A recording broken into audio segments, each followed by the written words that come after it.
Euro കപ്പിൽ നിലവിലെ ചാമ്പ്യന്മാരായ ഇറ്റലിക്ക് ജയം. അൽബേനിയയെ 1-2 ഗോളുകൾക്കാണ് ഇറ്റലി തോൽപ്പിച്ചത്. ഇറ്റലിക്കായി അലക്സാൻഡ്രോ ബസ്റ്റോണിയും നിക്കോളോ ബരല്ലയുമാണ് ഗോൾ നേടിയത്. ഫെഡറിക്കോ കിയേസയാണ് കളിയിലെ താരം. നമ്മൾ വീണ്ടും ബിനീഷ് കിരണിലേക്ക് പോവുകയാണ്. ബിനീഷ് കിരൺ, ഇറ്റലിയുടെ മത്സരം നമ്മൾ കഴിഞ്ഞ ദിവസം നമ്മൾ പറഞ്ഞ് അവസാനിപ്പിച്ചതാണ്. ഇറ്റലി ഒരു ഗോൾ 22-ാം സെക്കൻഡിൽ ഒരു ഗോൾ ലഭിച്ചെങ്കിൽ പോലും വളരെ പെട്ടെന്ന് 2 തിരിച്ചടിച്ചു.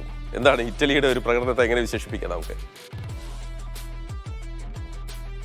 ശരിയാണ്. ശരിക്കും പറഞ്ഞാൽ ഒരു ബ്രെത്ത് ടേക്കിംഗ് സ്റ്റാർട്ട് ആയിരുന്നു. കാരണം 23-ാമത്തെ സെക്കൻഡിലെ ഗോള് കൺസീഡ് ചെയ്യാം. മാത്രമല്ല നമുക്കറിയാം സ്പെലേറ്റി അവരുടെ കോച്ച് സ്ഥാനമെടുത്തതിനു ശേഷം വളരെ ചുരുങ്ങിയ മാച്ച് മാത്രമേ ഈ ടീമായിട്ട് അദ്ദേഹത്തിന് കൊണ്ടുപോകാൻ സാധിച്ചുള്ളൂ. അത്ര ശുഭകരമായിരുന്നില്ല ഇറ്റലി ക്യാമ്പ്.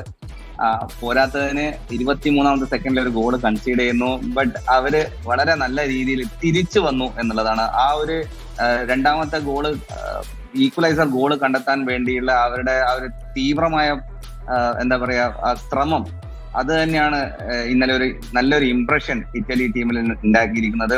എന്താ പറയാ, ഒരു വളരെ ഫൈറ്റിംഗ് സ്പിരിറ്റോടുള്ള ഒരു ഇറ്റാലിയൻ ടീമിനെ ഇന്നലെ കാണാൻ സാധിച്ചത്. നമുക്കറിയാം ജോർജീനിയവും അതുപോലെ തന്നെ ഡൊണാറോമ, ഈ 2 താരങ്ങൾ ഒഴിച്ച് ബാക്കി എല്ലാവരും ഇറ്റാലിയൻ ലീഗിൽ കളിക്കുന്നവരാണ്. ആ ഒരു യൂണിറ്റി നമുക്ക് ഇന്നലെ ആ ടീമിൽ കാണാൻ സാധിച്ചിരുന്നു.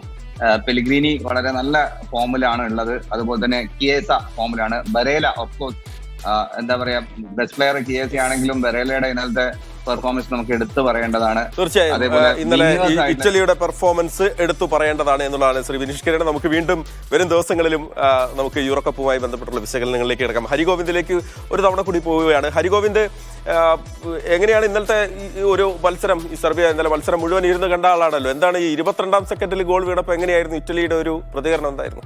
മഹേഷ്, കിരീടം നിലനിർത്താൻ ഇറങ്ങിയ ഇറ്റലിക്ക് തുടക്കം തന്നെ ഒരു പ്രഹരമാണ് അൽബേനിയയുടെ ഭാഗത്തു നിന്ന് ഉണ്ടായത്. കളി തുടങ്ങിയോ എന്ന് ആലോചിക്കുന്നതിന് മുമ്പ് തന്നെ അൽബേനിയ ഗോൾ നേടിക്കഴിഞ്ഞു. 22-ാം സെക്കൻഡിലാണ് ബജ്റാമി അൽബേനിയയ്ക്കായി ഗോൾ നേടുന്നത്. നമുക്കറിയാം യൂറോ കപ്പ് ചരിത്രത്തിൽ തന്നെ ഏറ്റവും വേഗമേറിയ ഗോളാണ് അൽബേനിയ നേടിയിട്ടുള്ളത്. പിന്നീട് അങ്ങോട്ട് ഒരു ചെറിയ ആശങ്ക ഉണ്ടായിരുന്നു ഇറ്റലി ആരാധകർക്ക്. ഇനി മത്സരം വിഫലമാകുമോ, പ്രതീക്ഷകൾ വിഫലമാകുമോ എന്നുള്ള ആശങ്കയുണ്ടായിരുന്നു. എന്നാൽ പിന്നീട് അങ്ങോട്ട് ഇറ്റലി ഭേദപ്പെട്ട പ്രകടനം പുറത്തെടുക്കുന്നതാണ് നമ്മൾ കണ്ടത്. 11-ാം മിനിറ്റിൽ മറുപടി ഗോൾ വന്നു. ആൻഡ്രെ ബസ്റ്റോണിയുടെ വക ഒരു തകർപ്പൻ ഹെഡർ, ഒരു മറുപടി ഗോൾ വന്നതിന് ശേഷം 16-ാം മിനിറ്റിൽ അവർ ലീഡ് ഉയർത്തി. നിക്കോളാസ് ബരല്ലയാണ് ഇറ്റലിക്കായി ലീഡ് നേടിക്കൊടുത്തത്. പിന്നീട് അങ്ങോട്ട് തുടരെ ചാൻസുകൾ ലഭിച്ചെങ്കിലും അത് ഗോളാക്കാൻ അവർക്ക് സാധിച്ചില്ല. അൽബേനിയയ്ക്കും ഒരു നിരവധി അവസരങ്ങൾ തുറന്നെടുക്കാൻ സാധിച്ചു. പക്ഷേ ഡോണറുമയുടെ ഒരു